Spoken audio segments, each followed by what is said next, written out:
A oração tem um poder incomparável, que durante muito tempo fez parte da mística.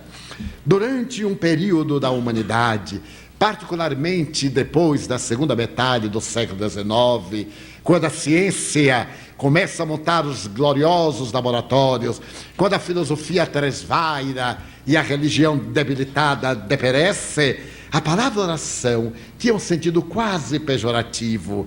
O indivíduo que orava demonstrava ser uma pessoa sem as forças morais para resistir aos impactos.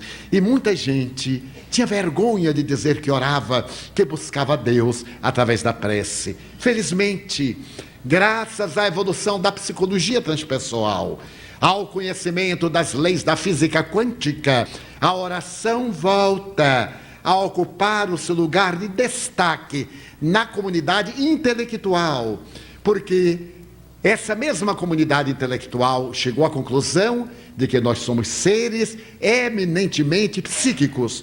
Nós somos o que a nossa mente engendra. Aquilo que nós pensamos, nós modelamos. E estamos ininterrompidamente construindo o ser que nós nos aceitamos como verdadeiro. Então a moderna fisiologia, a neuropsiquiatria, as doutrinas da cerebrologia são unânimes. E estabelecer que tudo aquilo que cultivamos no campo mental torna-se realidade na área da saúde ou no campo do nosso comportamento. Qualquer tentativa de mudança em nossa existência deve começar em nosso pensamento. O primeiro ato é a mudança mental, a mudança de hábitos de pensamentos. Pessoas há que me dizem: toda vez quando eu vou orar, eu adormeço. E muitas vezes, para poder driblar a insônia, eu permito-me as fantasias eróticas e fico com a minha mente enriquecida de fantasias e adormeço sorrindo, porque aquilo me apraz. Eu digo, vai diretamente para o umbral, para continuar nas suas elucubrações, agora não mais mentais, senão nos intercursos da banalidade e da perversão. O indivíduo não tendo o hábito de orar, é claro que toda vez quando ele tenta fazê-lo, ele entra num torpor, como em qualquer uma atividade de natureza a mais variada. A ausência do hábito saudável leva o indivíduo a um estado de entorpecimento. Toda vez que nós desejamos mudar um hábito arraigado, teremos que preservar a nossa instância mental e repeti-lo até criar um novo condicionamento. Então esse novo condicionamento transforma-se em uma segunda natureza, o que levou a lógica a dizer que os hábitos são a nossa segunda natureza. Todos temos hábitos. Quem os não tem saudáveis tem-nos desequilibrados, porque os hábitos são as necessidades do nosso comportamento, e o hábito de orar é um deles. Outras pessoas me dizem, mas eu me deito tão cansado que não tenho tempo de orar. Por que nós deveríamos orar apenas quando nos vamos deitar? E estamos exaustos. Por que não fazer da nossa vida um ato de oração? Porque a oração não é a repetição de palavras vulgares, como respondem os espíritos nessa questão apresentada na lei de adoração. Não serão as palavras ditas pelo indivíduo que valem, a intenção, referem-se os espíritos. E como a intenção é mental, é interior, não necessita muitas vezes de revestimentos verbais. Se nós mantivermos intenções saudáveis, se pensarmos hoje no trânsito, eu vou ser o mais tranquilo possível, está orando. Se passar um capitão de navio que agora está no carro e se tornou proprietário da avenida e nos dá uma boa fechada, ao invés de nós irmos lutando com ele, dizemos assim, vá com Deus, que um poste lhe espere ali adiante. É uma oração. Só que Deus não vai colocar o poste na frente dele. Mas que a gente gostaria só para dizer, viu, que não adianta essa pressa. Então é necessário que a nossa mente esteja em vigília, que nós nos harmonizemos. Chama-me muito a atenção como indivíduos religiosos são tão inarmônicos. Estão sempre ansiosos, desesperados, inquietos. E, no entanto, nas horas da oração, fecham os olhos e dormem. Porque a hora que acalma, adormece. Os torpores, as toxinas, obnubilam o cérebro, porque intoxicam-no, e ele perde a consciência. É natural, porque não tem o hábito de asserenar-se. O Dr. Paul Pirschow tem a ocasião de dizer: faça silêncio, a alma está orando. Esse silêncio é interior. Sempre quando eu leio qualquer coisa a respeito do silêncio, eu lembro de uma experiência que eu já narrei algures. Quando desencarnou um amigo muito querido, e a família começou a me pressionar: Divaldo, dê-me notícias, porque pressionam tanto que a gente por pouco não mente para agradar.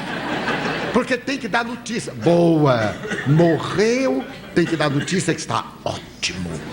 Que nem se perturbou, já saltou para a terceira dimensão. E eu resisto.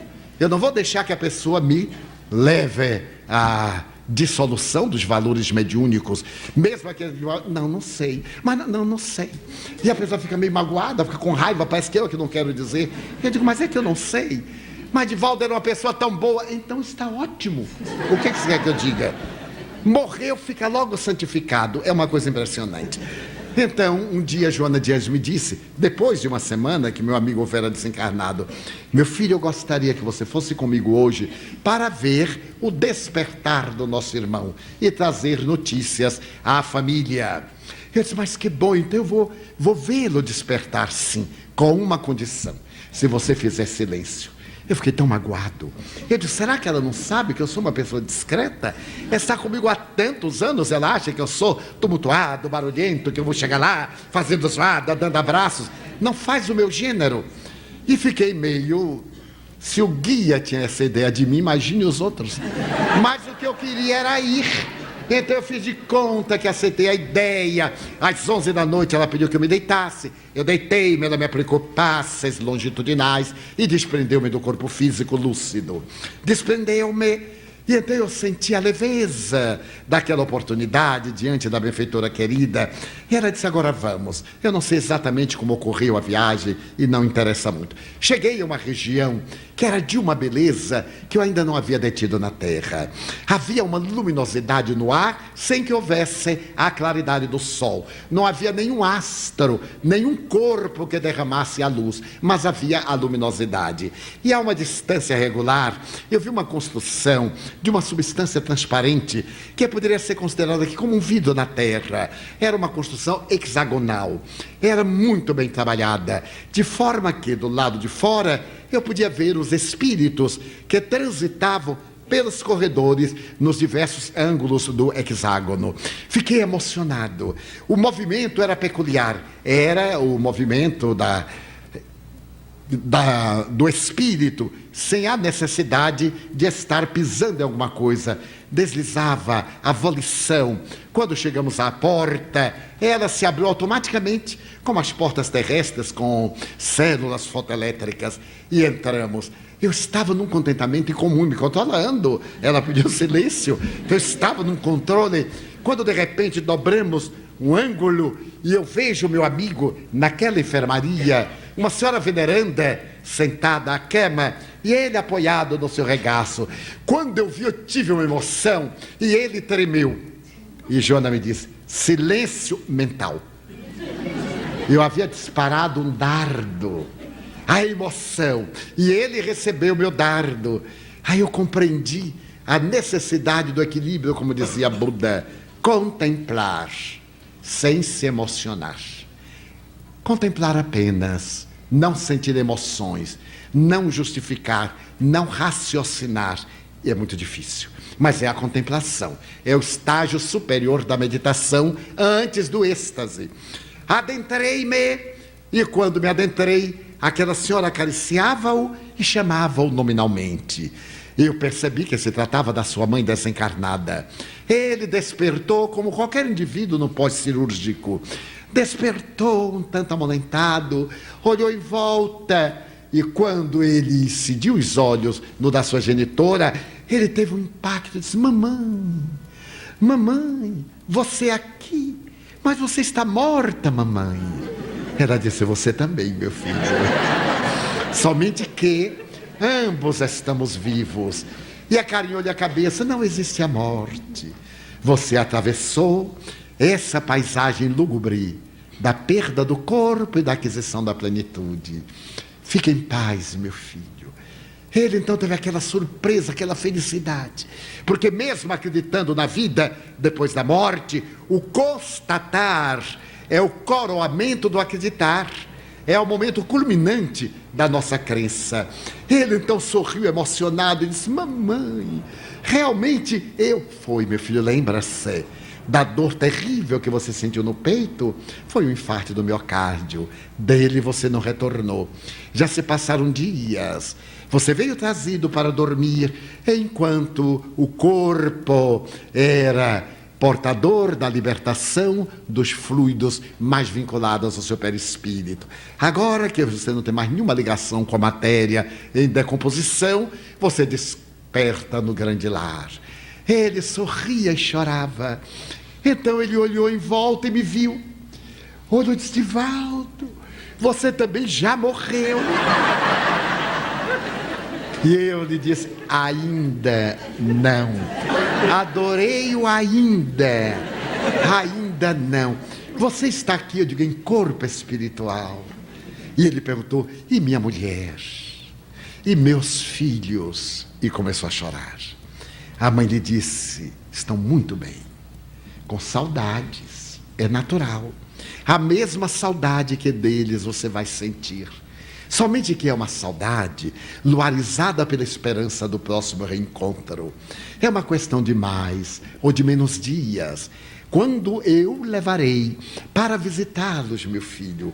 O nosso Divaldo vai retornar e vai dar notícias que você está muito bem, com as aflições naturais de um despertamento, caminhando para a saúde integral.